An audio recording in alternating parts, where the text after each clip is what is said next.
ପ୍ରଥମ ଖବର ସରକାରଙ୍କ ନୂଆ ବର୍ଷ ଭେଟି ଗରିବ ଲୋକଙ୍କୁ ପଞ୍ଚାୟତରାଜ ବିଭାଗର ନୂଆବର୍ଷ ଉପହାର ଦେଇଛନ୍ତି ସରକାର।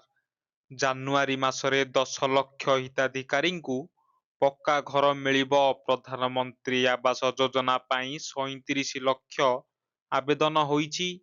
34 ଲକ୍ଷଙ୍କୁ ସର୍ଟଲିଷ୍ଟ କରାଯାଇ କେନ୍ଦ୍ର ସରକାରଙ୍କୁ ତାଲିକା ଦିଆଯାଇଛି। ପରବର୍ତ୍ତୀ ଖବର ମୁଖ୍ୟମନ୍ତ୍ରୀ କନ୍ୟା ବିବାହ ଯୋଜନାରେ ଆର୍ଥିକ ସହାୟତା ସହିତ ସରକାର ଉପହାର ମଧ୍ୟ ଦେବେ। ଏନେଇ ଘୋଷଣା କରିଛନ୍ତି ଉପମୁଖ୍ୟମନ୍ତ୍ରୀ ପ୍ରଭାତୀ ପରିଡା।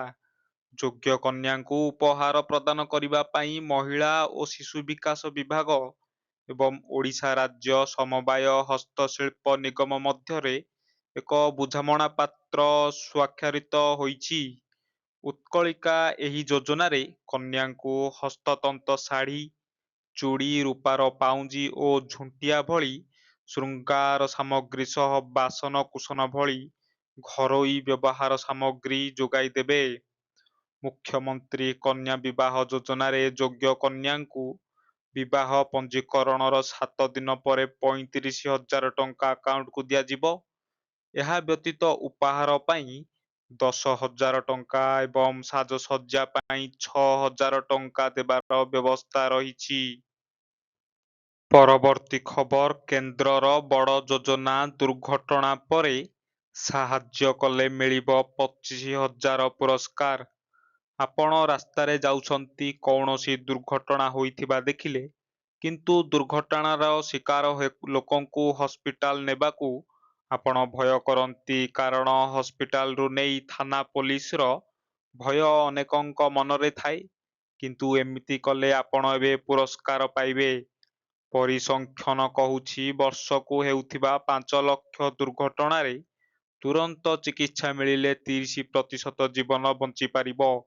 ଏଣୁ ସଡ଼କ ଦୁର୍ଘଟଣାରେ ଲୋକଙ୍କୁ କେମିତି ତୁରନ୍ତ ସହାୟତା ମିଳିବ, ଅନ୍ୟ ଲୋକେ କେମିତି ତାଙ୍କୁ ତୁରନ୍ତ ହସ୍ପିଟାଲ ପହଞ୍ଚାଇ ପାରିବେ, ସାହାଯ୍ୟ କରିବେ, ସେ ନେଇ ବଡ଼ ଯୋଜନା ଆଣିଛନ୍ତି କେନ୍ଦ୍ର ସଡ଼କ ପରିବହନ ମନ୍ତ୍ରାଳୟ।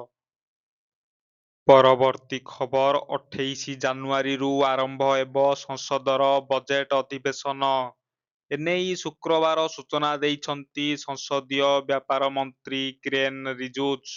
ସେ କହିଛନ୍ତି ସଂସଦରେ ବଜେଟ ଅଧିବେଶନ 28 ଜାନୁଆରୀ 2026ରୁ ଆରମ୍ଭ ହେବ ଏବଂ 2 ଏପ୍ରିଲ 2026 ପର୍ଯ୍ୟନ୍ତ ଚାଲିବ।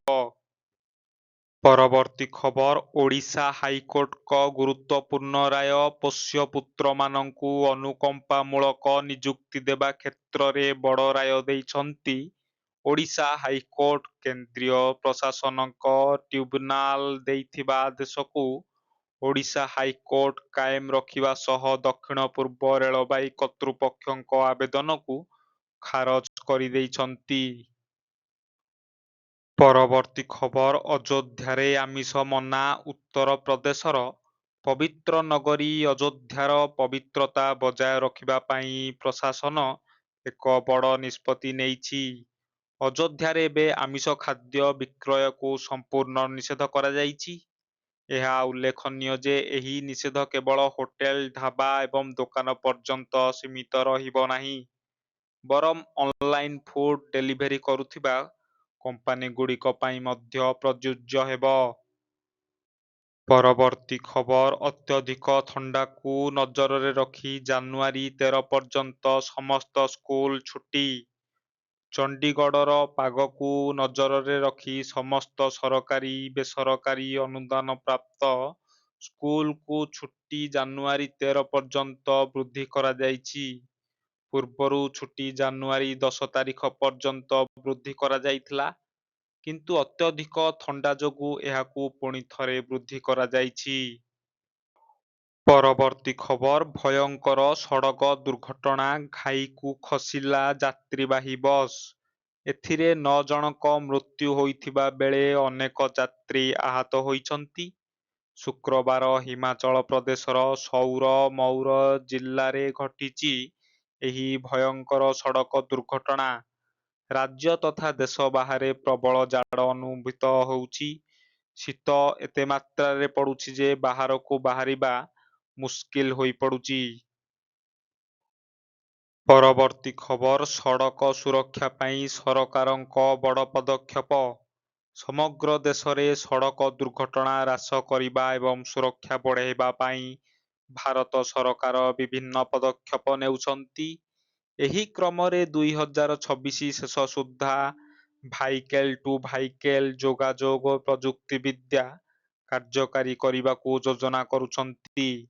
ଏହି ବ୍ୟବସ୍ଥା ଯାନବାହନଗୁଡ଼ିକୁ କୌଣସି ନେଟୱାର୍କର ଆବଶ୍ୟକତା ବିନା ସିଧାସଳଖ ପରସ୍ପର ସହିତ ଯୋଗାଯୋଗ କରିବାକୁ ଅନୁମତି ଦେବ। ପରବର୍ତ୍ତୀ ଖବର ଗର୍ଭବତୀ କଲେ ମିଳିବ ଲକ୍ଷ ଲକ୍ଷ ଟଙ୍କା। ଏମିତି ଏକ ସ୍କିମ୍ ଯାହା ଶୁଣିଲେ ଆପଣଙ୍କୁ ବି ଅଜବ ଆଉ ଆଶ୍ଚର୍ଯ୍ୟ ଲାଗିବ। ହେଲେ ଏମିତି ଉପାୟରେ ସମସ୍ତ ନିଃସନ୍ତାନ ଦମ୍ପତିଙ୍କୁ ନିଜ ଜାଲରେ ଫସାଇ ଲକ୍ଷ ଲକ୍ଷ ଟଙ୍କା ଲୁଟୁଥିଲେ ସାଇବର ଠକ। ଏମିତି ଏକ ଯୋଜନା ଯାହା ବିହାରର ନାୱାଦାରେ ଦେଖିବାକୁ ମିଳିଛି। ଏହି ଯୋଜନା ଦ୍ୱାରା ସାଇବର ଠକଙ୍କ ଠକିବାର ନୂଆ ତରିକା ସାମ୍ନାକୁ ଆସିଛି। ସାଇବର ଠକମାନେ ନିଃସନ୍ତାନ ଦମ୍ପତିଙ୍କୁ ସମ୍ବେଦନତାର ନିଶାନା ବନେଇ ଏମିତି ଏକ ଯୋଜନା ତିଆରି କରିଥିଲେ ଯାହାର ନାଁ ଦେଇଥିଲେ all India pregnant job service.